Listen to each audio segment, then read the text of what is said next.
নৌকা গেছে যে পথে ধানের শীষ যাবে সেই পথে, বা নৌকা বা ধানের শীষ দুই সাপের এক বিষ। জিভ কেটে ফেলা হবে, এটা হচ্ছে সবচেয়ে বেশি আলোচিত হয়েছে। যে আপনি এত বড় একজন নেতা হওয়া সত্ত্বেও এই ধরনের মন্তব্য করতে পারেন কিনা, কারণ আপনার অনেক যারা নেতাকর্মী আছে তারা যদি সত্যিই আপনার আদেশ মেনে চলে তাহলে কি পরিস্থিতি তৈরি হবে। প্রশ্ন উঠেছে নির্বাচনটা ফেব্রুয়ারিতে হবে না, টেনশনের জায়গাটা কোথায় সেটা বলছি। তার মানে জামাতের একটা ইস্যু আছে, যেহেতু বিএনপি পিআর পদ্ধতি মানে না, তার মানে ওইটাও একটা আনসলভড ইস্যু হিসেবে সামনে থাকবে। একই সাথে এনসিপি একেবারেই ফেব্রুয়ারিতে নির্বাচন মানে না। আজকে তাদের বক্তব্য পুরো স্পষ্ট হলো, কারণ অনেকদিন পর তারা তীব্র কণ্ঠে কোনো বক্তব্য দিলেন, কারণ বেশ কিছুদিন 5ই আগস্টের পর তাদের আমরা কোনো রকমের সাড়া পাচ্ছিলাম না। তার মানে তারা ফেব্রুয়ারিতে নির্বাচন চায় না, স্পষ্ট। জামাত না চাইলে, এনসিপি না চাইলে, তাহলে আপনি যে একতরফা নির্বাচনের কথা বিএনপির বলছেন, সেদিকে তাকিয়ে নির্বাচন দিবে সরকার? এই দুটো আপনি বলেছেন, জামাত এবং চরমোনাই হচ্ছে এখন বিএনপির পরে সবচেয়ে বড় দুইটা দল। তারা যদি পিআরের বিষয়ে খুবই স্ট্রংলি থাকে যে আমরা সংসদে পিআর চাই, উচ্চকক্ষ ধরেন হচ্ছে না, একটাই সংসদ যেমনি আছে এমনি, এখানে পিআর হবে, এবং তারা যদি এই ইস্যুতে নির্বাচন বয়কট করে, এনসিপি নিম্নকক্ষে পিআর চায় নাই, তারা যদি সংস্কার এবং জুলাই সনদ বাস্তবায়নের পদ্ধতির ব্যাপারে তারা যদি অ্যাডামেন্ট থাকে, তাহলে আলটিমেটলি কি হচ্ছে, বিষয়টা কিন্তু একতরফার দিকে চলে যাবে। তখন সরকারের সামনে এবং বিএনপির সামনে অপশন থাকবে যে বিএনপি যাদেরকে যুগপদে এখন আসন দেয়া নেয়া করতেছে, 3টা 4টা করে থোক বরাদ্দ দিচ্ছে বিভিন্ন দলকে, তারা বিরোধী দলে চলে যাবে, এরকম একটা অপশন হবে। কিন্তু সেটা আদৌ দেশের জন্য এবং বিএনপির জন্য সম্মানজনক হবে কিনা, অন্তর্বর্তীকালীন সরকার কি এই দায়টা নিয়ে একটা ভালো নির্বাচন করবে কিনা, যে গণ অভ্যুত্থানের সকল শক্তি এই নির্বাচনে অংশগ্রহণ যেহেতু করছে না, এইরকম একটা নির্বাচনের দায় আমরা আসলে নেব না। তখন এমন হইতে পারে, প্রফেসর ইউনূস কিন্তু বেশ কয়েকবার দায়িত্ব ছেড়ে দেওয়ার জন্য উদ্যোগ নিয়েছিলেন, উনি হয়তো দায়িত্ব ছেড়ে দিতে পারেন। সিপি চাচ্ছে, এগুলো সবগুলো জিনিস সমাধানযোগ্য। স্যাক্রিফাইস করতে হবে, এখানে নেতৃত্ব দেখাইতে হবে, রাষ্ট্রনায়কোচিত নেতৃত্ব দেখাইতে হবে বিএনপিকে, কারণ বাকিরা জানা অর্জন করবে তার থেকে ঐতিহাসিকভাবে বিএনপি না করলে সবচেয়ে বেশি সে লুজ করবে। কিন্তু নিশ্চয়ই, কিন্তু বিএনপিকে যে জায়গাতে এক ধরনের কোণঠাসা করে ফেলা হচ্ছে, এবং বিএনপির বিরুদ্ধে যখন এইসব স্লোগান উঠছে, এবং দেশব্যাপী যখন একটা জরিপ দেখানো হচ্ছে যে বিএনপির জনপ্রিয়তা কমে যাচ্ছে, নানা জায়গায় চাঁদাবাজি, সন্ত্রাসী কর্মকাণ্ড, দখলদারিত্ব, নানা কিছু বিএনপির বিরুদ্ধে অভিযোগ উঠছে, তখন বিএনপি ওই সুবিধাজনক জায়গায় থাকবে কিনা, মানে জনগণের কাছে। বিএনপি আওয়ামী লীগ একই রকম, এটা বলা হচ্ছে এই কারণে। একটা জরিপ গতকাল করেছে ব্র্যাক, তাদের গবেষণা সংস্থা দিয়ে, সেখানে দেখা গেছে যে 5 আগস্টের পরে বিএনপির যেখানে জনপ্রিয়তা 14% বেশি ছিল, সেটা নেমে 2% নেমে 12% এখন। জামাত ইসলামের মানে ভোট দিবে 11% জামাত, 12% হচ্ছে বিএনপিকে। এবং এই যে এই পরিস্থিতিটা তৈরি হয়েছে বিএনপির ক্ষেত্রে, বলা হচ্ছে যে এই যে নানা ধরনের চাঁদাবাজি, সন্ত্রাসী কর্মকাণ্ড, নানা কিছু, এগুলো আসলে আওয়ামী লীগের দলীয় কর্মীরাও সবসময় করত। এই প্রেক্ষিতে বিএনপি এবং আওয়ামী লীগকে একই ঘরানার বলে, নৌকা গেছে যে পথে ধানের শীষ যাবে সেই পথে, বা নৌকা বা ধানের শীষ দুই সাপের এক বিষ। 5 আগস্টের পর এই ধরনের স্লোগান এসেছে নানা সময়ে। এইসব স্লোগান বিএনপিকে কোণঠাসা করার চেষ্টা করা হয়েছে। বিএনপির কাছ থেকে যে খুব প্রতিবাদ এসেছে সে সময় এমনটা নয়, তবে আজকাল নেতারা তীব্র প্রতিক্রিয়া জানাচ্ছেন। আওয়ামী লীগের সাথে তাদের তুলনা কিছুতেই চান না তারা।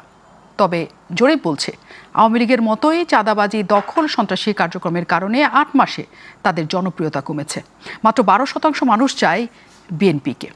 আওয়ামী লীগের মতো বিএনপির এটি কি শুধুই অভিযোগ, নাকি সত্যতাও আছে? প্রশ্নের উত্তর চাই আমরা, কারণ তো সমত নয়, ক্ষমতাকে প্রশ্ন করাই গণমাধ্যমের কাজ। আমরা প্রশ্ন করতে চাই আপনার হয়ে, জানতে চাই আপনি যা জানতে চান। আপনাদের সাথে আছি আমি নাজনীন মনি, আর আমাদের সাথে আজকে অনুষ্ঠানে এসে যুক্ত হয়েছেন বিএনপির উপদেষ্টা, চেয়ারপারসনের উপদেষ্টা হাবিবুর রহমান হাবিব, এবি পার্টির সাধারণ সম্পাদক ব্যারিস্টার আসিফুজ্জামান ফুয়াদ। আমরা আসিফুজ্জামান ফুয়াদকে একটু পরে পাচ্ছি বোধ হয়, তিনি যানজটে আটকেছেন, কিন্তু আমাদের সাথে এর মধ্যে এসে উপস্থিত হয়েছেন বিএনপি চেয়ারপারসন উপদেষ্টা হাবিবুর রহমান হাবিব। অনেক ধন্যবাদ, আপনি আমাদের সাথে এসে যুক্ত হয়েছেন। খুবই আলোচনায় এখন হাবিবুর রহমান হাবিব আপনি, এবং সেই আলোচনার সূত্রপাত একটা সমাবেশকে কেন্দ্র করে তৈরি হয়েছে। প্যাকেটে উঠছে, সেটি হচ্ছে রাজনৈতিক বক্তব্য হিসেবে আপনি অনেক জায়গায় অনেক কিছু বলতে পারেন। কিন্তু জিপ কেটে ফেলা হবে, এটা হচ্ছে সবচাইতে বেশি আলোচিত হয়েছে, যে আপনি এত বড় একজন নেতা হওয়া সত্ত্বেও এই ধরনের মন্তব্য করতে পারেন কিনা। কারণ আপনার অনেক অনেক যারা নেতাকর্মী আছে তারা যদি সত্যিই আপনার আদেশ মেনে চলে তাহলে কি পরিস্থিতি তৈরি হবে? আপনাকে ধন্যবাদ, যারা দেখছেন তাদেরকে শুভেচ্ছা। আমার ভাই ব্যারিস্টার পদকে আজকে আলোচনা হিসেবে পেয়েছি, আমি গর্বিত। আমি খুব পরিষ্কার করে বলি, আমাকে যারা চেনে না জানে না তারা নানান কথা আমার সম্বন্ধে বলতে পারে। এই জিভ কাটার কথা বলেছিলাম সম্ভবত 1998 সালে, আচ্ছা, যখন ছাত্রদের প্রেসিডেন্ট তৎকালীন শহীদুদ্দিন চৌধুরী অ্যানিকে টিয়ার সেল মেরেছিল। এখনও দেখেন ওর এখানে গর্ত আছে। কিন্তু এই ঘটনাকে কেন্দ্র করে তৎকালীন আওয়ামী লীগের সরকারের স্বরাষ্ট্রমন্ত্রী বীর মুক্তিযোদ্ধা সেক্টর কমান্ডার বীর উত্তম, এতদিন এই কারণে দিলাম, আওয়ামী লীগের সময় সে যখন জাতীয় সংসদে দাঁড়িয়ে বললেন উনি যে ছাত্রলীগের সভাপতি শহীদুদ্দিন চৌধুরী পুলিশকে কাটা রাইফেল দিয়ে গুলি করতে উদ্যত হয়েছিল, পুলিশ আত্মরক্ষার্থে টিয়ার সেল নিক্ষেপ করেছে। এইটা বলার পরের দিন আমি প্রেস ক্লাবের সামনে দাঁড়িয়ে বলেছিলাম 98 সালে সম্ভবত, যে মেজর রফিক স্বরাষ্ট্রমন্ত্রী, আপনি জানেন না ছাত্রদল বা ছাত্রলীগের প্রেসিডেন্ট যদি কারো দিকে কিছু তাক করতে চায়, একটা ঢিলও নিজের বানা লাগে না, ইশারা করলেই হয়। তো এই কথাটা যদি, এই মিথ্যা কথাটা যদি আপনি আওয়ামী লীগের পার্টি অফিসে বলতেন, আমি নিন্দা জ্ঞাপন করতাম। জাতীয় প্রেস ক্লাব, জাতির বিবেক, এখানে বললে তীব্র প্রতিবাদ করতাম। কিন্তু আপনি যেহেতু লক্ষ মানুষের জীবনের বিনিয়োগে মহান জাতীয় সংসদ, সেখানে দাঁড়িয়ে এত বড় মিথ্যাচার আপনি করেছেন, সেই জন্য আপনার এই মিথ্যাচারের একমাত্র শাস্তি আপনার দিব্যাটা কেটে কালো কুত্তা দিয়ে খাওয়াই দেওয়া। 98 সালে বলেছি। তারপর সমস্ত পত্রিকা আসার পরের দিন সকালবেলা তার কাছে পত্রিকা গিয়েছে, আমার বিরুদ্ধে ব্যবস্থা নেওয়ার জন্য বলেছে। গেলাম, আমি জেলখানাতে বের হয়ে আসলাম 2024 সালের 21 এপ্রিল। বের আসার পর আহমেদ হোসেন আমার ওই প্রোগ্রামটা সাজিয়েছিল, পরে আরও পরে অনেকেই ছিল, ওই দিন প্রথম জন্যই ছিলেন। তাই বললাম, ম্যাডাম খালেদা জিয়াকে অন্যায়ভাবে সাজা দিয়েছিল ডক্টর আখতারুজ্জামান। পৃথিবীর কোনো আদালত বেগম খালেদাকে 1 সেকেন্ডও শাস্তি দেওয়ার মতো কোনো উপকরণ ছিল না ওর ভিতরে। তাই আমি ওনার বিরুদ্ধে বক্তব্য দিয়ে আমি কারাগারে গিয়েছিলাম। মহামান্য আদালত জিজ্ঞাসা করেছিল আপনার বক্তব্য কি ব্যাপার বলেন, শপথ বাক্য উচ্চারণ করেন। শপথ বাক্য করে বলছে, সব কথা আমি বলেছে। আবারও ঘোষণা করছে আবারও যদি দেশনেত্রী বেগম খালেদা জিয়া, তারেক রহমান এবং জুবাইর রহমানের নামে যদি এই ধরনের কোনো সাজা কোনো বিচারক দেয়, আমি বলবো কথা, এরকম কথা তাদের 100 বছর জেল আমি করা করি না। তারপরে আমি জেলখানা ফিরে আসার পরে ওই টকশোতে বললাম যে আমি জেলখানায় গিয়ে সলিমুল হক কামালের কাছ থেকে পরিপূর্ণ এটা আমি পড়েছি রায়, কোথাও বেগম খালেদা জিয়াকে সাজা দেওয়ার মতো কোনো উপকরণ নেই।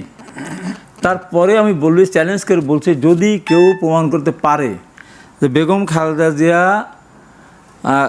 এতিমের টাকা আত্মসাৎ করেছেন, তাহলে কেউ উন্মুক্ত তরবারে নিয়ে এসে আমার শরীর থেকে মাথাটা নামিয়ে দিক এক কোপে, অথবা ইলেকট্রিক করার দিয়ে আমার গর্দানটা কেটে দেওয়া হোক বলেছিলাম। এখন থেকে আজ এরপর যদি কেউ বলে বেগম খালেদা জিয়া এতিমের টাকা আত্মসাৎ করেছে, তার জিব্বাটাকে কেটে দেওয়া হবে। কোন আমল? আওয়ামী লীগের আমল। কার সামনে? আওয়ামী লীগের এমপি, 5 বারের সাংগঠনিক সম্পাদক। তা আমি আহমেদ হোসেন বলছিলাম, আমিও আমার বলেন না, আপনি বলেন বেগম খালেদা জিয়া এতিমের টাকা আত্মসাৎ করেছে, দেখেন আপনি জিব্বাটা থাকবে না। আওয়ামী লীগ আর একজন এমপি, একজন নেতা আমার সামনে আর এই কথা উচ্চারণ দিতে করেনি যে বেগম খালেদা এতিমের টাকা আত্মসাৎ করেছে। সেই আমি যেটা বললেন, এত কষ্ট করলাম, রিমান্ডে গেলাম, বারবার কারাগারে গেলাম। আমার ছোটো ভাই বুদ্ধুকে আমাকে না পেয়ে প্রতিদিন ইলেকট্রিক শক দিত। এই যে টুকু থেকে শুরু করে সিনিয়র নেতারা আমরা কতবার ছেড়ে গেলাম, লক্ষ লক্ষ মামলা খেলাম। আমাদের শহীদ হয়েছে সবচেয়ে বেশি, আমরা হাজার হাজার মানুষ, আমাদের শত শত গুম হয়েছে, হাজার আহত হয়েছে। আমাদেরকে বলে নৌকা ধানের শীষ, 2 সাপের একই বিষ। এটা আমি মানতে পারবো? এটা আমি মানতে পারি? সেই জন্য আমি বলেছি, আমি কারোর নাম বলি নাই, যে বলবে তার। এখনও বলছি, আমার সাথে এই মুহূর্তে আওয়ামী লীগের নৌকার সাথে ধানের শীষের তুলনা যে করবে, এই কথা যে বলবে, আমার কথা ওইটাই থাকবে। কিন্তু এটা আপনি মনে করেন না? আপনি যদি পরপর বলে থাকেন, বলছি না। হ্যাঁ, এরপর দেখেন জামাতের আমির শফিকুর রহমান কি বললেন, আমাদের দিকে যদি কেউ আঙ্গুল তুলে তার জিব্বাটা ডান হাত না বাম হাতের আঙ্গুলতে টেনে খুলে ফেলে দেবো। আমি যদি 1 টন অপরাধ করি, ওনার অপরাধ 1000 টন। আমি তো কাটতে চেয়েছি, এখন দ্বিতীয় সরকার ডান হাত না, বাম হাতের আঙ্গুল দিয়ে জিব্বাটা টেনে খুলে ফেলে দেবো, অপরাধ কার বেশি? তারপরে ডাক্তার মাসুদ যে দর্শী বক্তৃতা দেন, উনি কী বললেন সেদিন, গিনিস বুকে নাম উঠছে বাংলাদেশের নাম, আর একটা নাম উঠবে বাংলাদেশের একটা বাংলাদেশ জাতীয় দল। পৃথিবীর দেশে দেশে সরকার বিরোধী আন্দোলন করে বিরোধী দলরা, রাষ্ট্রীয় ক্ষমতা থাকে তার বিরুদ্ধে। একটা মাত্র দল বাংলাদেশে পৃথিবীতে যে ক্ষমতায় যাওয়ার আগেই তার পতনের জন্য সারা বাংলাদেশের সমস্ত রাজনৈতিক দলগুলো ঐক্যবদ্ধ হয়েছে। তাই বলছে বিএনপিকে মাপ চাইতে হবে। বিএনপি মাপ না চায় তাহলে আওয়ামী লীগ 5ই আগস্ট দেশ ছেড়ে পালিয়েছে, বিএনপিকেও এই দেশ ছেড়ে পালিয়ে যেতে হবে। তারপরে বলা হয়েছে আমাদের পাবনায় স্থানীয় আমির বলেছে যারা বিএনপি একটা সন্ত্রাসী সংগঠন। এরপরেও কি আমার ওপর একটা বড় কিছু হয়ে গেল? বড় হলো আমারটা। আপনার কি মনে হয় যে এই ধরনের বক্তব্য দেওয়া, এই ধরনের শব্দ ব্যবহার করা নেতা হিসেবে মানে সরল? এটা কি সরল? শুনতে হবে তো। জেনারেল এরশাদ যখন রাষ্ট্রীয় ক্ষমতা ছিল এক ভাষায় কথা বলেছি। তারপরে বিএনপি যখন রাষ্ট্রীয় ক্ষমতা ছিল, আমি যখন আওয়ামী লীগ করতাম, আমি সুন্দর ভাষায় একই কথা বলেছি। বিগত সরকারের আমলে আমি হাবিব ম্যাডামকে যখন বিদেশে যাওয়ার ব্যাপারে আইনমন্ত্রী বললেন, উনি নির্বাহী আদেশে বের হয়েছেন 6 মাসের সাজা মকুব স্থগিত, অর্থাৎ বিদেশে যাওয়ার ক্ষেত্রে আর কোনো আপত্তি আইন আদালতের দোহাই দেওয়া লাগবে না, প্রয়োজন নেই। শুক্র শনি আমাদের দেশে অফিস বন্ধ, শুক্র শনি অফিস খুলে ম্যাডামের পাসপোর্ট রিনিউ করার ব্যবস্থা করা হলো। তারপর দিন রোববার গিয়ে আইনমন্ত্রী বললেন আনিসুল হক যে আদালতের আমানত বেগম খালেদা জিয়া, আদালত চাইলে তখন আমরা কীভাবে তাকে উপস্থিত করব। আপনি তখন ছিলেন 71-এ, আমি বললাম এর মানে ফারজান রূপা ছিল, আমি বললাম যে আমি ম্যাডাম খালেদার উপদেষ্টা, আমি দলের কর্মী, এই কথা যদি আমানত হিসেবে রাখতে হয়, আমরা জেলখানা থেকে আসার সময় হয় টাকা দেওয়ার লাগে, না কোনো মানুষ জামিনদার হয়। তা আমি ম্যাডাম খালেদার কর্মী হিসেবে আমি বলছি আগামীকাল বেগম খালেদা জিয়াকে আপনারা চিকিৎসার জন্য বাইরে পাঠান, আমি আজকে কারাগারে চলে যাব। উনি যতদিন আসবেন না ততদিন আমি কারাগারে থাকব। উনি যদি নাই আসেন, তার শাস্তি যদি মৃত্যুদণ্ড হয়, আমার পরিবার কোনো আপত্তি করবে না। আমি মৃত্যুদণ্ড নিয়ে, ফাঁসির রায় নিয়ে আমি পৃথিবী থেকে চলে যাব, দেশটা যেন কলঙ্কিত না হয়। শেষ করে দিই, এইটা বলার পরে আমি ওই 7টা-8টার সময় তো 71 টেলিভিশন হয়, আপনি দেখেন ওই দিন রাত্রে 1:30 থেকে পুনঃপ্রচার হয়, যেটা ওই পুনঃপ্রচার কিন্তু হয়নি। আমি দেখার জন্য বলেছিলাম, শেষ হলো যখন আবার ওই অনুষ্ঠান সময় পার, তখন আমি 71 কী ব্যাপার ভাই, আপনারা আমার এই পুনঃপ্রচারটা না দেখানোর জন্য টেলিফোন বন্ধুরা কত লক্ষ টাকা লস করলেন, বন্ধু করে দিয়েছিল। এবং দেখেন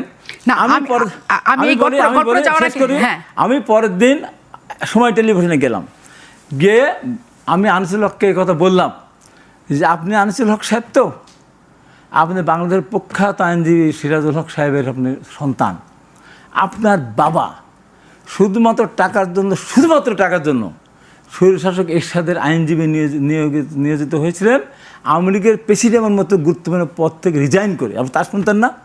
আপনি একটা মহা দুর্নীতিবাজ। আপনি যদি দুর্নীতিবাজ না হন, আমাকে কিন্তু ধরে নিয়ে যান।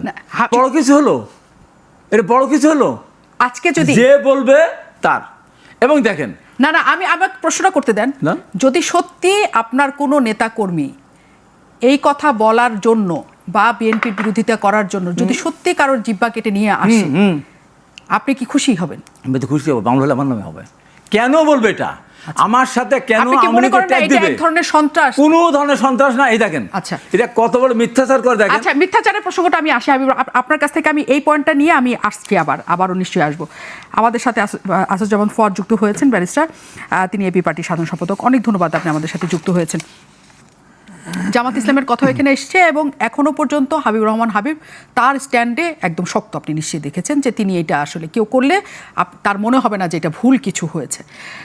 রাজনীতিতে আমরা নানা ধরনের আক্রমণাত্মক কথা শুনি, অবশ্যই শুনি, কিন্তু এই ধরনের জিভ কেটে ফেলা, কল্লা কেটে ফেলা, করে ফেলা যখন নেতারা বলতে থাকেন, একই সাথে আমি জামাতের কথাও বলছি, মানে সকল ক্ষেত্রেই বলছি, সেটা আসলে আমাদের কি বার্তা দেয়? উস্কে দেয়, নাকি এটা আসলে রাজনৈতিক আলোচনা হিসেবে আমরা রাখবো? ধন্যবাদ।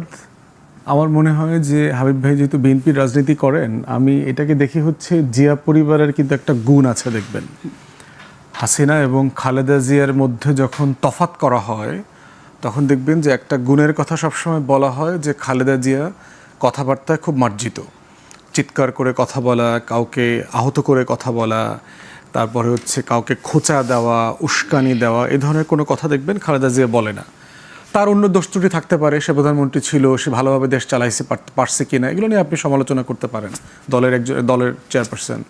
ঠিক একইভাবে দেখবেন তারেক রহমানের কোনো বক্তব্য দেখবেন মানে খুবই আক্রমণাত্মক না, কাউকে অসম্মান করা, অহেতুক কাউকে বকাঝকা করা, এবং যারা ইন্টারনালিও খালেদা জিয়া অথবা তারেক রহমানের সাথে মিট করেছেন তারা সবাই এই দুজন লোকের ব্যাপারে এই কথাগুলো বলেন। আমি কারোর সাথে মিট করি নেই।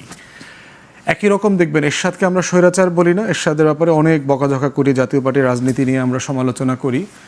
এরশাদের সাথে যারা, অথবা জিএম কাদেরের সাথেও যারা নিজেরা খোলামেলা বসছেন, কথা বলেছেন, তারা সবাই বলেছেন তারা আচার আচরণে কিন্তু খুবই মানে ভদ্রচিত আর কি।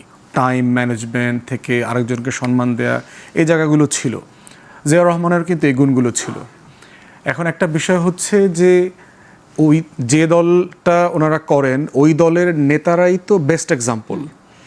এবং দেখেন গত কয়েক মাস আগে আমি পত্রিকায় দেখলাম যে সম্ভবত প্রথম আলো অথবা অন্য কোথায় তারেক রহমানকে একটা কার্টুন করা হয়েছে। আপনার মনে থাকার কথা, আমরা মানে 1 থেকে 6 প্রতিদিন দেখতাম না খালেদা জিয়ার এরকম মুখটা বাঁকা করে কিন্তু ফ্যাসিবাদ নাই করে দিয়েছিল।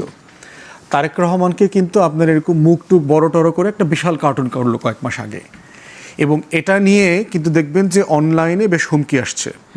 হুমকি আসার পরে কিন্তু তারেক রহমান নিজে স্টেটমেন্ট দিচ্ছে, এটাকে স্বাগত জানায় যে যারা রাজনীতি করবেন, যারা পাবলিক লাইফ মেনটেন করবেন, তাদেরকে হেয় করা, তাদেরকে নিয়ে হাসাহাসি করা, পলিটিক্যাল স্যাটায়ার বলতে যা বোঝায় সেইটা করবার মতো অধিকার থাকতে হবে, এবং এটাকে উনি স্বাগত জানিয়েছেন।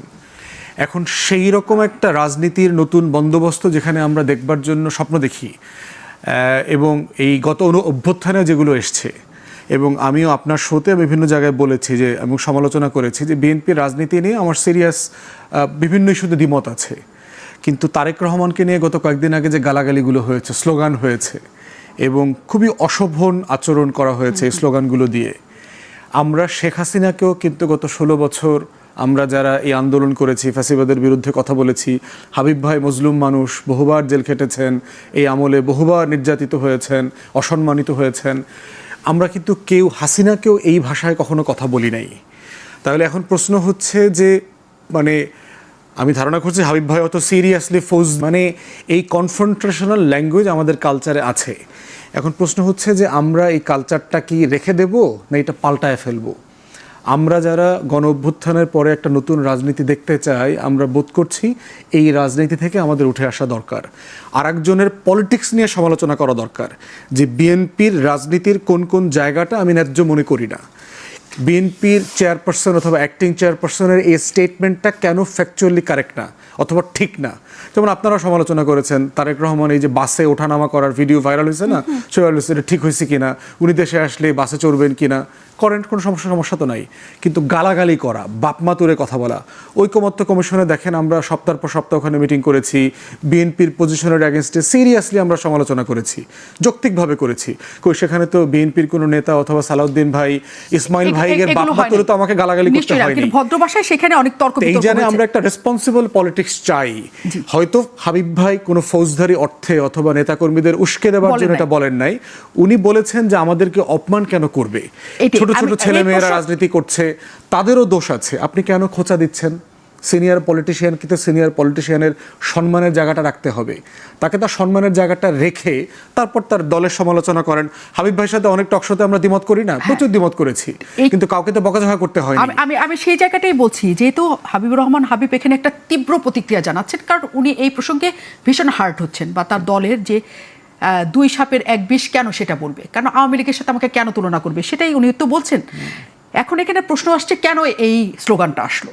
আমরা তো 5 তারিখের পর থেকে মোটামুটি 2 দলকে মুদ্রার এপিট ওপিট যেমন বলতে দেখছি, নৌকা যেদিকে যাবে ধানের শীষ সেদিকে যাবে সেটা বলতে শুনছি, 2 সাপের 1 বিষ, মানে কেন, মানে এটা কেন, এটা কি মাইনাস? এটা গণতন্ত্র। দেখেন, একটা হলো ব্যক্তিকে গালি দেওয়া, যেমন ধরেন ব্যক্তি খালেদা জিয়াকে যদি আপনি স্ল্যাং বলেন, তারেক রহমানকে যদি আপনি স্ল্যাং বলেন, অথবা যে কোনো রাজনৈতিক নেতাকে আপনি যদি স্ল্যাং বলেন, এইটা অ্যাকসেপ্টেবল না। কিন্তু দলের পলিটিক্সকে স্যাটায়ার করার তো রাইট থাকতে হবে। এটা তো গণতন্ত্র। গণতন্ত্র মানেই হচ্ছে আমাকে আপনি দেখবেন দিনে রাতে হাজার হাজার কমেন্টে রাজাকারের বাচ্চা বলে, পাকিস্তানে ফিরে যেতে বলতেছে, দালাল বলতেছে, আরও যত যত আছে, ছবি এডিট করে এইটা সেটা বানাচ্ছে, মেয়েদের সাথে ছবি এডিট করে বানাচ্ছে। গণতন্ত্র অনলাইন মানে হচ্ছে পাবলিক লাইফ যখন আপনি করতে আসবেন আপনাকে এটা ফেস করার মানসিকতা থাকতে হবে। আমাকে মানুষ গাইলাবে, আমাকে মানুষ অপছন্দ করবে, আমাকে মানুষ সমালোচনা করবে। এখন এই সমালোচনার ভাষাটা কত মার্জিত হতে পারে সেইটার এক্সপেকটেশনের আলোচনাটা আমরা করব, যে একটা রেসপন্সিবল পলিটিক্সের জায়গাতে আমরা সিরিয়াসলি এই আলোচনাটা আনতে পারি কিনা, যে ইস্যুর উপর কথা বলবো, দফার উপরে কথা বলবো। বিএনপির সমালোচনা কি? আপনি বিএনপির 31 দফা নিয়ে কথা বলেন, তারেক রহমানের বক্তব্য নিয়ে কথা বলেন, নেতাকর্মীদের সারা দেশের আচার আচরণ নিয়ে কথা বলেন, কোনো সমস্যা তো নাই। কিন্তু গালাগালি কেন করতে হবে? মানে ওই জায়গাটাতে আমাদের একটা সীমানা টানা দরকার। এবং এটা এমন জিনিস, এটা আপনি আইন করেও করতে পারবেন না। এটা হচ্ছে চর্চার মধ্য দিয়ে, অভ্যেসের মধ্য দিয়ে একটা কালচার ডেভেলপ করতে হবে। কিন্তু এটার প্রসঙ্গটা যে জায়গাতে এসছে, আপনার কাছে সেই প্রশ্নটা আমি রেখে যেতে চাই। আমি ফিরবো যে বিএনপি আওয়ামী লীগ একই, এই যে সারা দেশে রাজনৈতিক দলগুলো, এই কথাটা বলার রাইট থাকতে হবে তো। হ্যাঁ, আমি আমাদেরকে আপনারা এবি পার্টিকে আপনারা জামাতের বি টিম বানাইছেন না গত 5 বছর ধরে? নিশ্চয়ই। তো সমস্যা কি? বানাইছে, আমাকে প্রমাণ করতে হয়েছে যে আমি বি টিম না।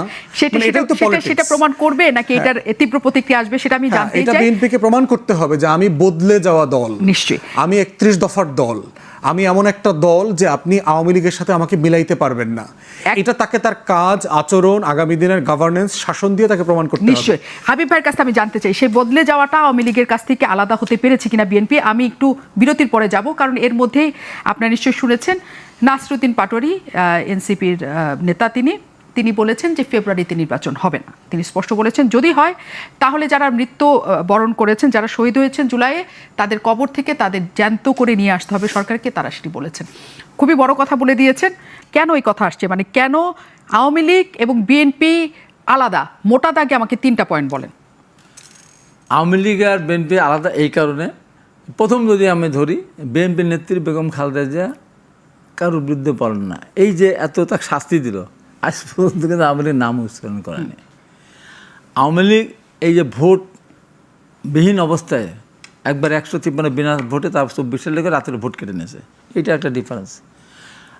বিএনপির সাথে ডিফারেন্স, বিএনপি আপনার এতে বিশ্বাস করে অর্থনীতিতে, ফ্রি অর্থনীতিতে।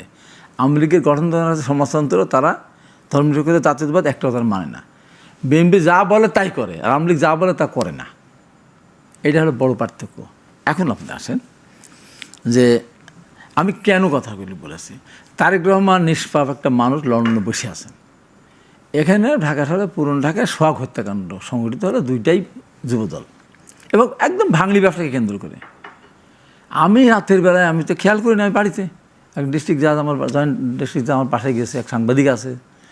হঠাৎ করে ফেসবুকে দেখি যে স্লোগান ইঞ্জিনিয়ারিং ইউনিভার্সিটিতে তারেক রহমান, হাসিনা গেছে যে পথে, তারেক যাবে সে পথে, টিনের চালে কাউয়া, তারেক রহমান কী সব বাজে, চাঁদা ওঠে লন্ডনে চলে যায়, পল্টনে চাঁদা ওঠে, পল্টনে চলে যায় লন্ডনে। এবং বিভিন্ন জায়গায় অফিস আদালতে আক্রমণ এবং অনেক জায়গায় ভাঙচুর করা হয়েছে। বিল্লুর কেন, কারণটা কি? ওই রাত্রিবেলায় তারপরেই মানে বিএনপিকে অবাঞ্ছিত ঘোষণা করেছে। আমি রাতের ভয়ে আমার লোকজন আতঙ্কিত। ওই রাতের বেলায় আমি 2:30টায় এক সাংবাদিক আমার পাশে ছিল, সে তার পেজ থেকে আমি তাকে করলাম যে কী হয়েছে থেকে এখানে বিএনপি এখন দায়টা কোথা থেকে আসলো। তারপর দিন তারেক রহমান উনি পরিষ্কার করে বললেন যে ঘটনা যেই ঘটাক তাকে দল থেকে বহিষ্কার করতে হবে এবং তাকে ধরে দিতে হবে, এবং কোনো বিএনপির আইনজীবীরা সেখানে তার পক্ষ নিতে পারবে না। তারপরেও এই মাসুদ বলে ফেললো যে বিএনপিকে মাফ চাইতে হবে, তখন আওয়ামী লীগের দেশটা বিতাড়িত। কোন কারণটা কি? এই যে কেন এখন দেখেন যে তারা যে কথাটা বললেন, মানে এইসব বাচ্চা ছেলেবেলাকে জিয়া রহমান কেটেছে খাল, এরশাদের লাঙ্গল, আওয়ামী লীগের কি একটা বিচ্ছিরি একটা কথা। এরাই বলেছে ম্যাডাম খালেদা শাড়ি কাকে দিবে, তারপর তার গহনা কাকে ভাগ করে নিচ্ছে। কোন বিনা অপরাধে এই কাজগুলো যদি বলে, আমরা এত কষ্ট করার পর, এই দেখেন জয়দেবপুরে মারা গেল। আপনার কি মনে হয় না যে এগুলো আসলে, যেটা ফাদবে বলছিলেন, যেগুলো একটা রাজনৈতিক কথা, না, আমি আজকে বলতেছি, এই যে জয়দেবপুরে একজন সাংবাদিক গলাগড়ে হত্যা করলো, সারজিদ আলম পোস্ট দিয়ে দিল বিএনপিটা করেছে। তারপর তো এখন মামলা হয়েছে তার নাম। আমি আজকে বলতেছি গাজীপুরে আমি পরিষ্কার করে বলেছি যে 200 এক বিশ যারা নৌকার ধানের 201 তারকে দিব্যাটা কেটে দেয়। আমি সাজিদ আলমকে বলি নাই, আমি তো কাউকেই বলি নাই, যাকে যে বলবে তাকে। অথচ আমি কিন্তু ওই সময় আওয়ামী লীগের সময় স্বরাষ্ট্রমন্ত্রী সরাসরি তার নাম ধরে বলেছিলাম। এটা একটা গেল। এবং আমার পরশু দিনের একটা বক্তব্য, 10 তারিখে একটা বক্তব্য, চাটমোহরে আমাদের হাসান দাফের তুহিন কৃষিবিদ, তাকেও আমরা 2 থেকে সরিয়ে চেয়ারম্যান সাহেবের নির্দেশ মতো 3-এ দেওয়া হয়েছে। আমি জেলা আহ্বায়ক তাকে বুঝি ওখানে দেওয়া হয়েছে। ওখানে আমাদের একজন স্বতন্ত্র প্রার্থী হিসেবে দৌড়ায় বেড়াচ্ছে, সে ধানসি করে। আমি দেখো চেয়ারম্যান সাহেব এখানে সরাসরি বলে দিয়েছেন আমাকে তার পক্ষে ইলেকশন করার জন্য, তুমি এগুলো করো না। আমি ঘরের মধ্যে জনসভা না, আমার কর্মী এবং একটা সম্মান দেওয়ার অনুষ্ঠান, আমি বললাম যে এত বছর আমরা নির্যাতিত হলাম, আমরা যদি বিএনপির নেতাকর্মীদেরকে বলি যে নৌকা তো নেই, যাই পারলে ভোট দিতে হবে, সেই নেতা বাড়িতে আসতে পারবে কিনা আমার সন্দেহ। কোন নেতা? বিএনপির নেতা। কার কারণে? বিএনপির কর্মীদের কারণে। বিএনপির কর্মীটা মানবে না, এত অত্যাচার মানবে না। এটাকে সারিজ আলম বলে ফেললো আমি নাকি বলেছি যে জামাতে ভোট দিলে বা লালবেলা ভোট দিলে তার হাত পা ভেঙে দেওয়া হবে, আর বিএনপি ছাড়া কাউকে ভোট দেওয়া যাবে না। আমি আজকে আপনার অনুষ্ঠান থেকে বলছি 2টা, ওইটা আমি সারিজ আলমের উদ্দেশ্যে বল নাই, ওইটার সারিজ আলম আমার বিরুদ্ধে একটা ফোর্স দিয়েছে। এটা আমি বলছি এটা যদি প্রত্যাহার না করে আমি কিন্তু মানহানি মামলা করব। কারণ আমি তো তাকে উদ্দেশ্য করে কিছু বলি নাই, আর ওইটা তো অসত্য কথা। আমি আমার কর্মীদেরকে, আমার চেয়ারম্যান সাহেব যেহেতু 2 থেকে 3-এ নিয়ে গিয়ে দিয়েছেন, আমার সেই নেতা, কৃষক দলের নেতা, আন্দোলন সংগ্রামে সে সর্বাগ্যে ছিল, তার পক্ষে আমি কি বলতে পারবো না আমার কথা? আমার কর্মীদের বলতে পারবো না যে যদি বিএনপির ধানেশের বাইরে ভোট দিতে বলে কোন নেতা, সে কিন্তু কর্মীদের কাছ থেকে বাড়ি যেতে পারবে না। আমি জামাতের কথাও বলি না, জামাতের লোক ভোট দিতে ধানেশে দাঁড়িয়ে পারলে গেলে তাকেও মারতে যায়, কিছু করতে চায় না। এই যে বিকৃত, আমি আজ পর্যন্ত একটা কথা কোনো দিন আমি কিন্তু বললেন, যেমন নাসিরুদ্দিন পাটোয়ারি বলেছেন, আজকে আপনি বললেন যে ভোট কোথায় দিবেন না, শহীদদের কবর থেকে উঠিয়ে নিয়ে আসা হবে। একা ওনারা দেশের মালিক, হতে দিবেন না কেন? এখন কতদিনই আপনাদের বিচার হবে, কতদিনই সংস্কার হবে আপনি বলেন? এই যে দেশটা কোথায় যাচ্ছে, দেশের অর্থনীতি কোথায় কোন দিকে যাচ্ছে? আজকে আমার অত্যন্ত, আমি তাকে একসাথে আমার ভালো সম্পর্ক, সালুদ্দিন সাহেব বললেন যে আমরা এই খাদের কেনার থেকে আমাদের অর্থনীতি ঘুরে নিয়ে আসছে। আমি তো একমত না। তার 1 বছর একটা ইনভেস্টমেন্ট আসে নাই, আমার নতুন কোনো প্রোডাকশন হচ্ছে না, তারা ঘুরে দাঁড়ালাম কোথা থেকে? রেমিটেন্স পাঠাচ্ছে। আমি কোনো ভারী যন্ত্রপাতি ইম্পোর্ট করছি না। ভারী যন্ত্র ইম্পোর্ট করলে আমার অবশ্যই রিজার্ভ কমে যেতে, এইটা তো উন্নতি না। তো এখন দেশটা যতক্ষণ পর্যন্ত একটা নির্বাচন না হবে ততক্ষণ পর্যন্ত কিন্তু আপনার দেশের উন্নয়ন হওয়ার কোনো সম্ভাবনা নেই। কিন্তু তারা চাচ্ছে না, তারা তো স্পষ্ট বলেছে হবে না। তারা বললেই তো হবে না। এই কথাটা কারা বলেছিল? আমরা সবাই মিলে 85 নির্বাচন করলে উপজেলা সব দল বল আমরা চেয়েছিলাম, বিএনপি, তারপরে জামাত সব আওয়ামী লীগ সহ ওই নির্বাচন ঠেকাতে আমরা পারিনি। 86 আওয়ামী লীগ নির্বাচন জামাতকে সাথে করে বিএনপি গেল না, নির্বাচন ঠেকাতে পারেনি। 88 বিএনপি, জামাত, আওয়ামী লীগ মিলে এর সাথে দল ছিল না, বল ছিল না, শিল্পী ছিল না, সাহিত্য ছিল না, গায়ক ছিল না, গায়িকা ছিল না, নায়ক ছিল না, নায়িকা ছিল না। তারপর আমরা সবাই মিলে ঠেকাতে পারিনি। 1996 সালে ম্যাডাম খালেদা যেটা ইতিহাসে তার নাম লেখা থেকে সন্ন্যাস করে শুধু তত্ত্বাবধায়ক সরকার সংবিধান সংশোধন করার জন্য 15 নির্বাচন করেছিলেন। সেই নির্বাচনও জাতীয় পার্টি, আওয়ামী লীগ, জামাত মিলেও সেই নির্বাচন ঠেকাতে পারেনি। ম্যাডাম কিন্তু 30 তারিখে পদত্যাগ করে উনি সংবিধান তত্ত্বাবধায়ক সংশোধন করে, যেটি ইতিহাস তার নাম লেখা থেকে সন্ন্যাস করে। 2014 সালে 153টা বিনা প্রতিদ্বন্দ্বিতা নিয়ে গেছে, সব দল মিলে আমরা ঠেকাতে পারিনি। 2018 রাত্রিবেলা ভোট কেটে নিয়েছে, ঠেকাতে পারেনি। 2024 সালে আমাদের সব দলকে বাদ দিয়ে আওয়ামী লীগ নির্বাচন করেছেন, ঠেকাতে পেরেছে। তাই বলি যে যতই বলুন না, জনপ্রতিরোধের সম্মুখীন হবে তারা। নির্বাচন ঠেকাতে তো প্রশ্নই ওঠে না। নির্বাচনের তারিখ দেওয়ার জনগণ রাস্তায় নেমে পড়তেন, তারা 17 বছর ভোট দিতে পারে না, তারা বারবার ভোট দিতে পারছে না। জন আকাঙ্ক্ষাকে আপনি একেবারে উড়াইয়ে দিবেন, এটা তো সম্ভব না। আসাদুজ্জামান ফুয়াদ, আপনার কি মনে হয়? বলছেন যে নির্বাচনকে আপনারা ঠেকাতে পারবেন না, যদি হওয়ার কথা নির্বাচন তাহলে হবেই। আসলে এনসিপি যদি চায় নির্বাচন কি বিলম্বিত করতে পারে? না, একটা বিষয় হচ্ছে যে রাজনৈতিক কিছু টেনশন তো আছে, সার্টেনলি, কোনো সন্দেহ নাই, কিন্তু সেটা মোটা দাগে নির্বাচন পিছায় যাবে বলে এখন পর্যন্ত সেই আশঙ্কা আমি করছি না। রাজনীতিতে অনেক মেটাফোর আছে, আপনি যেটা বলছিলেন এর আগে, যে রাজনৈতিক দল নেতাগুলো অনেকগুলো জিনিস বলে, আসলে এটা মিন করে না, অথবা ধরেন নেগোশিয়েটিং টুল আছে। একটা বিষয় দেখেন যে বিএনপি যে জায়গাটাতে এখন আছে নির্বাচনের, এইটা একটা আমরা যেভাবে একতরফা নির্বাচনের জন্য আওয়ামী লীগকে বলি না, 18 এবং 73 সালের নির্বাচন একতরফা করে নিয়ে গেছে এবং সেটা আনফেয়ারলি করছে। এবারের নির্বাচনটা কিন্তু আপনার ফেয়ার নির্বাচন, সুষ্ঠু নির্বাচনটাই একতরফা হয়ে যাওয়ার সম্ভাবনা আছে। কারণ বিএনপির ইতিহাসে প্রথমবারের মতো তাকে সিরিয়াসলি প্রতিটা আসনে কম্পিট করবার মতো কোনো প্রার্থী নাই। তো সেখানে আমি যেটা দেখলাম যে সব দল যদি একত্রিত হয়ে যায়, তারপরও বিএনপির অ্যাগেনস্টে 100 প্রার্থী দেওয়া সিরিয়াসলি ডিফিকাল্ট হবে। বিএনপির সবচেয়ে বড় চ্যালেঞ্জ হবে বিএনপি নিজে, তার বিদ্রোহী প্রার্থী। প্রত্যেক আসনে আসনে সিরিয়াস 130-35টা আসনে সিরিয়াস বিদ্রোহী প্রার্থী আছে এবং যারা ইকুয়ালি স্ট্রং, দুজনের মতো করে আর কি লড়বার মতো। তাহলে সেই রকম একটা একতরফা সুষ্ঠু নির্বাচন কি বিএনপির জন্য সম্মানজনক হবে কিনা? যে আপনি ফাঁকা মাঠে গোল দিয়েছেন, কেউ ছিল না, 280 সিট পেয়ে গেলেন হুট করে, এটা বিএনপির কোনো দোষ না, but this is a reality, এটা হওয়ার সম্ভাবনা আছে। সেখানে আবার দেখেন যে জুলাই সনদ বাস্তবায়ন নিয়ে কিন্তু দলগুলোর ভিতরে সিরিয়াস ইস্যুজ আছে, যে আমরা এগুলো একমত হয়েছি, বাস্তবায়ন কিভাবে হবে। বাস্তবায়নের ব্যাপারে কমিশন যেটা প্রস্তাব করেছে এটা আসলে বিএনপির প্রস্তাব। আগামী সংসদ 2 বছরের মধ্যে এগুলো বাস্তবায়ন করবে। আমরা যারা বাকিরা আছি আমরা অনেকেই এই প্রস্তাবের সাথে একমত না। আমরা বোধ করছি যেগুলো সবাই ইতিমধ্যে একমত হয়ে গেছি, সেটার জন্য আমি কেন 2031 সাল পর্যন্ত অপেক্ষা করব। যেমন ধরেন আমরা যদি সবাই ডিসাইড করলাম যে মেয়েদের আসন 50 থেকে 100-তে নিব, তো এটার জন্য আমি 2032 পর্যন্ত অপেক্ষা করব কেন? এটা 2026-এ কেন হবে না? আমরা যদি সবাই একমত হই যে মেয়েদেরকে ন্যূনতম 5% সিটে সরাসরি নমিনেশন দেওয়ার চেষ্টা করব, তো সেটা 2032 সালের জন্য অপেক্ষা করব কেন? আমরা যদি সবাই একমত হয়ে যাই 2 টার্মের বেশি ক্ষমতায় কেউ প্রধানমন্ত্রী থাকতে পারবে না, এই নির্বাচনে সেসব পরিবর্তন চাই, এটা দরকার, কিন্তু এখনই দরকার, এখনই হতে পারে। সেটা তো নির্বাচন হলে, আপনি যেটা বলছেন সেটা নির্বাচন হলে, প্রশ্ন উঠেছে নির্বাচনটা ফেব্রুয়ারিতে হবে না। না, টেনশনের জায়গাটা কোথায় সেটা বলছি। তার মানে জামাতের একটা ইস্যু আছে, যেহেতু বিএনপি পিআর পদ্ধতি মানে না, তার মানে ওইটাও একটা আনসলভড ইস্যু হিসেবে সামনে থাকবে।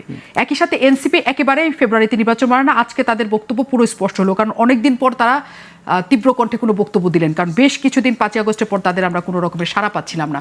তার মানে তারা ফেব্রুয়ারিতে নির্বাচন চায় না, স্পষ্ট। জামাত না চাইলে, এনসিপি না চাইলে, তাহলে আপনি যে একতরফা নির্বাচনের কথা বিএনপির বলছেন, সেদিকে তাকিয়ে নির্বাচন দিবে সরকার? মানে একটা তো বিষয় হইল যে সবাই গেলেও একটা একতরফা বিজয়ের সম্ভাবনা আছে, নির্বাচনটা একতরফাই হয়ে যাবে, একমুখী হয়ে যাবে। এরপরে টেনশনের জায়গাগুলো হচ্ছে যে দুটো আপনি বলেছেন, জামাত এবং চরমোনাই হচ্ছে এখন বিএনপির পরে সবচেয়ে বড় 2টা দল। তারা যদি পিআরের বিষয়ে খুবই স্ট্রংলি থাকে যে আমরা সংসদে পিআর চাই, উচ্চকক্ষ ধরেন হচ্ছে না, একটাই সংসদ যেমনি আছে এমনি, এখানে পিআর হবে, এবং তারা যদি এই ইস্যুতে নির্বাচন বয়কট করে, এনসিপি নিম্নকক্ষে পিআর চায় নাই, তারা যদি সংস্কার এবং জুলাই সনদ বাস্তবায়নের পদ্ধতির ব্যাপারে তারা যদি অ্যাডামেন্ট থাকে, তাহলে আলটিমেটলি কি হচ্ছে, বিষয়টা কিন্তু একতরফার দিকে চলে যাবে। তখন সরকারের সামনে এবং বিএনপির সামনে অপশন থাকবে যে বিএনপি যাদেরকে যুগপদে এখন আসন দেয়া নেয়া করতেছে, 3টা-4টা করে থোক বরাদ্দ দিচ্ছে বিভিন্ন দলকে, তারা বিরোধী দলে চলে যাবে, এরকম একটা অপশন হবে। কিন্তু সেটা আদৌ দেশের জন্য এবং বিএনপির জন্য সম্মানজনক হবে কিনা, অন্তর্বর্তীকালীন সরকার কি এই দায়টা নিয়ে একটা ভালো নির্বাচন করবে কিনা, যে গণ অভ্যুত্থানের সকল শক্তি এই নির্বাচনে অংশগ্রহণ যেহেতু করছে না, এইরকম একটা নির্বাচনের দায় আমরা আসলে নেব না। তখন এমনও হইতে পারে, প্রফেসর ইউনূস কিন্তু বেশ কয়েকবার দায়িত্ব ছেড়ে দেওয়ার জন্য উদ্যোগ নিয়েছিলেন, উনি হয়তো দায়িত্ব ছেড়ে দিতে পারেন, নির্বাচনকালীন একটা সরকার করে দিয়ে উনি আসলে বিদায় নিয়ে চলে যাবেন। সিপি চাচ্ছে এগুলো সবগুলো জিনিস সমাধানযোগ্য। স্যাক্রিফাইস করতে হবে, এখানে নেতৃত্ব দেখাইতে হবে, রাষ্ট্রনায়কোচিত নেতৃত্ব দেখাইতে হবে বিএনপিকে, কারণ বাকিরা জানা অর্জন করবে তার থেকে ঐতিহাসিকভাবে বিএনপি না করলে সবচেয়ে বেশি সে লুজ করবে। কিন্তু নিশ্চয়ই, কিন্তু বিএনপিকে যে জায়গাতে এক ধরনের কোণঠাসা করে ফেলা হচ্ছে এবং বিএনপির বিরুদ্ধে যখন এইসব স্লোগান উঠছে এবং দেশব্যাপী যখন একটা জরিপ দেখানো হচ্ছে যে বিএনপির জনপ্রিয়তা কমে যাচ্ছে, নানা জায়গায় চাঁদাবাজি, সন্ত্রাসী কর্মকাণ্ড, দখলদারিত্ব, নানা কিছু বিএনপির বিরুদ্ধে অভিযোগ উঠছে, তখন বিএনপি ওই সুবিধাজনক জায়গায় থাকবে কিনা, মানে জনগণের কাছে। বিএনপি আওয়ামী লীগ একই রকম, এটা বলা হচ্ছে এই কারণে। একটা জরিপ গতকাল করেছে ব্র্যাক, তাদের গবেষণা সংস্থা দিয়ে, সেখানে দেখা গেছে যে 5 আগস্টের পরে বিএনপির যেখানে জনপ্রিয়তা 14% বেশি ছিল, সেটা নেমে 2% নেমে 12% এখন। জামাত ইসলামের মানে ভোট দিবে 11% জামাত, 12% হচ্ছে বিএনপিকে। এবং এই যে এই পরিস্থিতিটা তৈরি হয়েছে বিএনপির ক্ষেত্রে, বলা হচ্ছে যে এই যে নানা ধরনের চাঁদাবাজি, সন্ত্রাসী কর্মকাণ্ড, নানা কিছু, এগুলো আসলে আওয়ামী লীগের দলীয় কর্মীরাও সবসময় করত। এই প্রেক্ষিতে বিএনপি এবং আওয়ামী লীগকে একই ঘরানার বলে এক ধরনের ট্যাগ দেওয়ার চেষ্টা করা হয়েছে। এই অন্তত এই প্রসঙ্গটাকে আপনি মানে প্রতিবাদ করতে চান? এইটা যারাই জরিপ করেছে তাই যদি হয় তাহলে তো এখন তো কারো নির্বাচনে না আসার তো কথা বলো না, উচিত তো তারা বিএনপিতে জনপ্রিয়তা নেই, তাই তো, জনপ্রিয়তা কমে গেছে। এই দেশে যতগুলি রাজনৈতিক দল আছে আমি বলতে চাই সব দলের প্রতি সম্মান দেখিয়ে বলতে চাই, বিএনপির প্রতিষ্ঠাতা কে? শহীদ জিয়া রহমান ধারাবাহিকভাবে কতগুলি কাজ করে গেছে, সে ক্ষমতা যেতে ছিল। আমরা একটা খাদ্য ঘাটতির দেশকে খাদ্যের সংসম্মত বিদেশে চাল রপ্তানি শুরু করেছিল, গার্মেন্টস প্রতিষ্ঠা করে গেছেন, ম্যান পাওয়ার সৃষ্টি করে গেছেন, স্বাধীনতা পদক প্রবর্তন করেছেন, 21 পদক প্রবর্তন যা তার করার কথা না। তারপরে এই যে 900 বিদ্যালয় স্থাপন করে মানুষের লেখাপড়ার ব্যবস্থা করেছেন। বেগম খালেদা জিয়া এসে 5,000 টাকা কিনে সুদ মাফ করেছেন, 10,000 টাকা কিনে সুদ মাফ করেছেন। খাদ্যের শিক্ষার বিনিময়ে খাদ্য কর্মসূচি বাস্তবায়ন করেছেন। উনি মেয়েদের অবৈতনিক শিক্ষা ব্যবস্থা চালু করেছেন, উপবৃত্তি দেওয়ার ব্যবস্থা করেছেন। এই যে বৈদেশিক কর্মসংস্থান মন্ত্রণালয় সৃষ্টি করেছেন, মুক্তিযোদ্ধা মন্ত্রণালয় সৃষ্টি করেছেন। নিশ্চয়ই আপনি নিশ্চয়ই দীর্ঘ রাজনৈতিক জীবন এটা দেখেছেন, এই দেশের মানুষ অনেক ভালো কাজ যত না মনে রাখে, একটুখানি খারাপ কাজ তার চেয়ে বেশি মনে রাখে। বলি জি, খারাপ করে বিএনপি ধরেন 1 কোটি কর্মী আছে, জি, 1 কোটি কর্মীর ভিতরে যারা দুষ্টমি করছে করে নাই একেবারে তা না। মানে চাঁদাবাজিটা কি দুষ্টমি বলতে চান? অনেকে চাঁদাবাজি, শোনেন চাঁদাবাজির ব্যাপারটা কোনটা জানেন? ধরেন বাস স্ট্যান্ড ছিল বিএনপি আওয়ামী লীগের দখলে, আওয়ামী লীগ চলে গেছে, বাসে সিরিয়াল কে দিবে? টেম্পো স্ট্যান্ড ছিল আওয়ামী লীগের দখলে, চলে গেছে। আওয়ামী লীগ একটা টেম্পো চালু করতে 10,000 টাকা নিত, এই আওয়ামী লীগ 1 টাকা দেওয়া লাগে না, সারাদিনে 20 টাকা দেওয়া লাগে। এটা কি চাঁদাবাজি? আওয়ামী লীগের লোকেরা বিএনপির ধরেন খাল বিল যেগুলি সরকার ডাকছিল সেগুলো নিয়ে জরুরি কেড়ে নিয়েছিল, তারা সঙ্গে চলে গেছে, সরকারি ইজারা দিয়েই তারা নিচ্ছে। এই হাট বাজারগুলি, কিন্তু এর জন্য তো আওয়ামী লীগের মতো করে বলা হয় তারা এগুলো খারাপ করেছে বলে তাদের লিগেসি বিএনপি ধরে রাখবে। এখন ওই হাট বাজারগুলো পরিচালনা করতে সরকার ট্যাক্স দিতে হবে না? তো সেটা তো সরকার ডাক ডেকেই তো তারা হাট বাজার পরিচালনা করতেছে। সরকার ডেকে বিএনপি কে কাজ দিয়েছে হাট বাজার পরিচালনা করার জন্য। না তো আপনি ইজারা আপনি দিবেন 1 লাখ টাকা, কাদের কাছ থেকে পেয়েছে? সরকারের কাছ থেকে। সরকারের কাছ থেকে নিয়েছে তো জি। একটা হাট ধরেন আপনি রাখলেন 2 কোটি, আমি রাখলাম 2 কোটি 5 লাখ, আমি তো পাবো সরকারের ঘাটে বেজি আমি দিলাম। এর বাইরে কিছু জায়গায় আছে, ধরেন আপনি ধরেন চাঁদাবাজি কোনটা, আপনি একটা বাড়ি বানাচ্ছেন, সেখানে দিয়ে দিলাম, বলে 5 লাখ টাকা না দিয়ে বাড়ি বানাতে দেবো না। আপনারা জমি কিনছেন, সেই জমি দখল দিচ্ছেন, আমাকে 2 লাখ টাকা জমি দখল দেবো না, সেইগুলি চাঁদাবাজি। এগুলির সংখ্যা সেগুলো করছে না, সেগুলো তো করছে, এগুলি খুব কম, ওইগুলি হচ্ছে বেশি। আমার জায়গা ছিল, আমি সেখানে গিয়েছি। এবার আপনি আসেন বিএনপি জামাতদের, আমি বলছি, আমি শেষ করি, খুব অল্প কথা শেষ করি, যেটা আজকে কথা আওয়ামী লীগ ক্ষমতার থেকে নির্বাচন দিয়ে কথাটা আপনি বলছেন, এখন তো বিএনপি ক্ষমতায় নেই, জোর করার কোনো সুযোগ নেই। কিন্তু আমরা তো বাড়ি করে থাকতে পারি না। আরে ভাই, আমাদের তো বিএনপির জন্মহার কমে গেছে, তো আমাদের ছেলেরা যুবদল ছাত্রদল ছেলে বিয়ে করতে পারে নাই, তারা বউ বাচ্চার কাছে যেতে পারে নাই। আমাদের জন্মহার মিনিমাম 5% জন্মহার আমাদের কমে গেছে। এত অত্যাচার নিজের সহ্য করেছে, কিছু ছেলে দুষ্টামি যারা করতেছে তাদের তো বহিষ্কার করতেছে। এবং আমি বলি যতদিন যাবে জামাতে জনপ্রিয়তা আরো কমবে, এনসিপি জনপ্রিয়তা আরো কমবে যাবে। অনেক ধন্যবাদ। ইতিমধ্যে জামাত চাঁদাবাজি শুরু করেছে, ব্যাংক দখল তো আগেই করেছে। ফুয়াদ ভাই, শেষ মুহূর্তে জানতে চাই যে এই দ্বন্দ্ব থেকে বিএনপিকে একটা ভালো জায়গায় নেওয়ার জন্য বিএনপির জন্য আপনার কিছু বলার আছে কিনা? শুধু বিএনপি না, পলিটিক্যাল কালচারের অংশ হিসাবে মোটা দাগে রাজনৈতিক দলগুলোকে 3টা জায়গায় সংস্কার করতে হবে। আমরা যদি সবসময় দেখবেন যে অন্যের সংস্কার, রাষ্ট্রের সংস্কার, সরকারের সংস্কার নিয়ে কথা বলি, নিজেদের সংস্কার নিয়ে কম কথা বলি। 3টা জায়গায় মোটা দাগে দরকার। একটা হচ্ছে যে দলে নেতা কিভাবে নির্বাচিত হবে, একদম তৃণমূল থেকে শুরু করে একদম কেন্দ্র পর্যন্ত, চেয়ারপারসন পর্যন্ত সব দলে। আর 2টা পরপর। দ্বিতীয়ত হচ্ছে দলের আয় ব্যয়ের উৎস কি, টাকা কিভাবে ওঠে, কিভাবে যায়, খরচ হয়। দলের বাইরে কথা বলার স্বাধীনতা, গণতান্ত্রিক জায়গা থাকতে হবে। এইটা না থাকলে বাইরে এই প্ল্যাটফর্মগুলো দিয়ে সংস্কার করা সম্ভব হবে না। কেন এই কথা আসছে, মানে কেন আওয়ামী লীগ এবং বিএনপি আলাদা? মোটা দাগে আমাকে 3টা পয়েন্ট বলেন। আওয়ামী লীগ আর বিএনপি আলাদা এই কারণে, প্রথম যদি আমি ধরি, বিএনপির নেত্রী বেগম খালেদা জিয়া কারোর বিরুদ্ধে বলেন না। এই যে এত তাকে শাস্তি দিল, আজ পর্যন্ত কিন্তু আওয়ামী লীগ নাম উচ্চারণ করেনি। আওয়ামী লীগ এই যে ভোট বিহীন অবস্থায় একবার 153 বিনা ভোটে, তার 24 সালে রাতের ভোট কেটে নিয়েছে, এটা একটা ডিফারেন্স। বিএনপির সাথে ডিফারেন্স, বিএনপি আপনার এতে বিশ্বাস করে অর্থনীতিতে, ফ্রি অর্থনীতিতে। আওয়ামী লীগের গঠন সমাজতন্ত্র, তারা ধর্মনিরপেক্ষ জাতীয়তাবাদ একটাও তারা মানে না। বিএনপি যা বলে তাই করে, আর আওয়ামী লীগ যা বলে তা করে না। এটা হলো বড় পার্থক্য। এখন আপনি আসেন যে আমি কেন কথাগুলি বলেছি। তারেক রহমান নিষ্পাপ একটা মানুষ লন্ডনে বসে আছেন। এখানে ঢাকা শহরে পুরনো ঢাকায় সোহাগ হত্যাকাণ্ড সংঘটিত হলো দুইটাই যুবদল এবং একদম ভাঙড়ি ব্যবসাকে কেন্দ্র করে। আমি রাতের বেলায় আমি তো খেয়াল করি না, আমি বাড়িতে এক ডিস্ট্রিক্ট জাজ আমার জয়েন্ট ডিস্ট্রিক্ট জাজ আমার পাশে গেছে, এক সাংবাদিক আছে। হঠাৎ করে ফেসবুকে দেখি যে স্লোগান ইঞ্জিনিয়ারিং ইউনিভার্সিটিতে তারেক রহমান, হাসিনা গেছে যে পথে, তারেক যাবে সে পথে, টিনের চালে কাউয়া, তারেক রহমান কী সব বাজে, চাঁদা ওঠে লন্ডনে চলে যায়, পল্টনে চাঁদা ওঠে পল্টনে চলে যায় লন্ডনে, এবং বিভিন্ন জায়গায় অফিস আদালতে আক্রমণ এবং অনেক জায়গায় ভাঙচুর করা হয়েছে। বিল্লুর কেন, কারণ কি, কারণটা কি? ওই রাত্রিবেলায় তারপরেই মানে বিএনপিকে অবাঞ্ছিত ঘোষণা করেছে। আমি রাতের ভয়ে আমার লোকজন আতঙ্ক, ওই রাতের বেলায় আমি আড়াইটায় এক সাংবাদিক আমার পাশে ছিল, সে তার পেজ থেকে আমি তাকে করলাম যে কী হয়েছে কি এখানে, বিএনপির এখন দায়টা কোথা থেকে আসলো।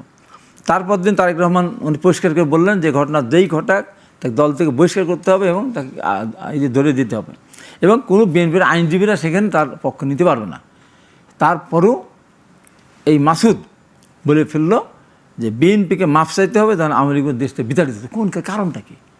এই যে কেন এখন দেখেন যে তারা যে কথাটা বললেন, মানে এইসব বাচ্চা ছেলেবেলাকে জিয়া রহমান কেটেছে খাল, এরশাদের লাঙ্গল, আওয়ামী লীগের কি একটা বিচ্ছির একটা কথা। এরাই বলেছে ম্যাডাম খালেদার শাড়ি কাকে দিবে, তারপর তার গহনা কাকে ভাগ করে নিচ্ছে। কোন বিনা অপরাধে এই কাজগুলো যদি বলে আমরা এত কষ্ট করার পর। এই দেখেন জয়দেবপুরে মারা গেল। আপনার কি মনে হয় না যে এগুলো আসলে, যেটা ফাদ ভাই বলছিলেন, যেগুলো একটা রাজনৈতিক কথা, না, আমি আজকে বলতেছি এই যে জয়দেবপুরে একজন সাংবাদিক গলাগড়ে হত্যা করলো, সারজিদ আলম পোস্ট দিয়ে দিল বিএনপিটা করেছে, তারপর তো এখন মামলা হয়েছে। আমি আজকে বলতেছি গাজীপুরে আমি পরিষ্কার করে বলেছি যে 200 এক বীর যারা নৌকার ধানের 201 তারকে দিব্যাটা কেটে দেয়। আমি সারজিদ আলমকে বলি নাই, আমি কাউকেই বলি নাই, যাকে যে বলবে তাকে। অথচ আমি কিন্তু ওই সময় আওয়ামী লীগের সময় স্বরাষ্ট্রমন্ত্রী সরাসরি তার নাম ধরে বলেছিলাম। এটা একটা গেল। এবং আমার পরশু দিনের একটা বক্তব্য, 10 তারিখে একটা বক্তব্য, চাটমোহরে আমাদের হাসান দাফের টুইন কৃষিবিদ, তাকেও আমরা 2 থেকে সরিয়ে চেয়ারম্যান সাহেবের নির্দেশ মতো 3-এ দেওয়া হয়েছে। আমি জেলা আহ্বায়ক তাকে বুঝি ওখানে দেওয়া হয়েছে। ওখানে আমাদের একজন স্বতন্ত্র প্রার্থী হিসেবে দৌড়ায় বেড়াচ্ছে, সে ধানসি করে। আমি দেখো চেয়ারম্যান সাহেব এখানে সরাসরি বলে দিয়েছেন আমাকে তার পক্ষে ইলেকশন করার জন্য, তুমি এগুলো করো না। আমি ঘরের মধ্যে জনসভা না, আমার কর্মী এবং একটা সম্মান দেওয়ার অনুষ্ঠান, আমি বললাম যে এত বছর আমরা নির্যাতিত হলাম, আমরা যদি বিএনপির নেতাকর্মীদেরকে বলি যে নৌকা তো নেই, যাই পারলে ভোট দিতে হবে, সেই নেতা বাড়িতে আসতে পারবে কিনা আমার সন্দেহ। কোন নেতা? বিএনপির নেতা।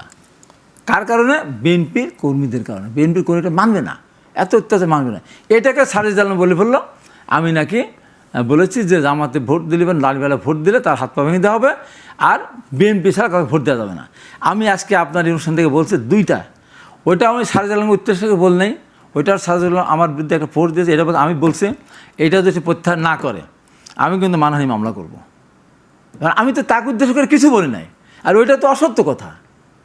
আমি আমার কর্মীদেরকে, আমার চেয়ারম্যান সাহেব যেহেতু 2 থেকে 3-এ নিয়ে গিয়ে দিয়েছেন, আমার সেই নেতা, কৃষক দলের নেতা, আন্দোলন সংগ্রামে সে সর্বাগ্যে ছিল, তার পক্ষে আমি বলতে পারবো না আমার কথা, আমার কর্মীদের বলতে পারবো না যে যদি বিএনপির ধানেশের বাইরে ভোট দিতে বলে কোন নেতা, সে কিন্তু কর্মীদের কাছ থেকে বাড়ি যেতে পারবে না।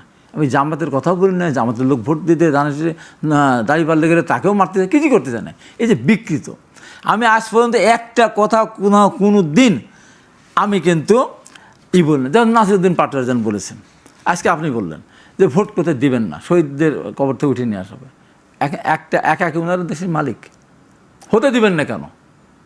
এখন কতদিনই আপনাদের বিচার হবে, কতদিনই সংস্কার হবে আপনি বলেন? এই যে দেশটা কোথায় যাচ্ছে, দেশের অর্থনীতি কোথায় কোন দিকে যাচ্ছে। আজকে আমার অত্যন্ত, আমি তাকে একসাথে আমার ভালো সম্পর্ক, সালুদ্দিন সাহেব বললেন যে আমরা এই খাদের কেনার থেকে আমাদের অর্থনীতি ঘুরে নিয়ে আসছে। আমি তো একমত না। তাই 1 বছর একটা ইনভেস্টমেন্ট আসে নাই, আমার নতুন কোনো প্রোডাকশন হচ্ছে না, তারা ঘুরে দাঁড়ালাম কোথা থেকে? রেমিটেন্স পাঠাচ্ছে। আমি কোনো ভারী যন্ত্রপাতি ইম্পোর্ট করছি না, ভারী যেমন ধরো ইম্পোর্ট করলে আমার অবশ্যই রিজার্ভ কমে যেতে, এইটা তো উন্নতি না। তো এখন দেশটা যতক্ষণ পর্যন্ত একটা নির্বাচন না হবে ততক্ষণ পর্যন্ত কিন্তু আপনার দেশের উন্নয়ন হওয়ার কোনো সম্ভাবনা নেই। কিন্তু তারা চাচ্ছে না, তারা তো স্পষ্ট বলেছে হবে না। তারা বললেই তো হবে না। এই কথাটা কারা বলেছিল? আমরা সবাই মিলে 85 নির্বাচন করলাম উপজেলা, সব দল বল আমরা চেয়েছিলাম, বিএনপি, তারপরে জামাত সব আওয়ামী লীগ সহ ওই নির্বাচন ঠেকাতে আমরা পারিনি। 86 আওয়ামী লীগ নির্বাচন জামাতকে সাথে করে বিএনপি গেল না, নির্বাচন ঠেকাতে পারেনি। 88 বিএনপি জামাত আওয়ামী লীগ মিলে এর সাথে দল ছিল না, বল ছিল না, শিল্পী ছিল না, সাহিত্য ছিল না, গায়ক ছিল না, গায়িকা ছিল না, নায়ক ছিল না, নায়িকা ছিল না, তারপর আমরা সবাই মিলে ঠেকাতে পারিনি। 1996 সালে ম্যাডাম খালেদা যেটা ইতিহাসে নাম লেখা থেকে সন্ন্যাস করে শুধু তত্ত্বাবধায়ক সরকার সংবিধান সংশোধন করার জন্য 15 নির্বাচন করেছিলেন। সেই নির্বাচনও জাতীয় পার্টি আওয়ামী লীগ জামাত মিলেও সেই নির্বাচন ঠেকাতে পারেনি। ম্যাডাম কিন্তু 30 তারিখে পদত্যাগ করে উনি সংবিধান তত্ত্বাবধায়ক সংশোধন করে যে ইতিহাসটার নাম লেখাতে সন্ন্যাস করে। 2014 সালে 153টা বিনা প্রতিদ্বন্দ্বিতা নিয়ে গেছে, সব দল মিলে আমরা ঠেকাতে পারিনি। 2018 রাত্রিবেলা ভোট কেটে নিয়েছে, ঠেকাতে পারেনি। 2024 সালে আমাদের সব দলকে বাদ দিয়ে আওয়ামী লীগ নির্বাচন করেছেন, ঠেকাতে পেরেছে। তাই বলি যে যতই বলুন না। অনেক ধন্যবাদ। আমরা আলোচনাতে আবারও নিশ্চয়ই ফিরতে পারবো। আপনাদের সবাইকে ধন্যবাদ দর্শক, আবারও দেখা হবে আগামীকাল।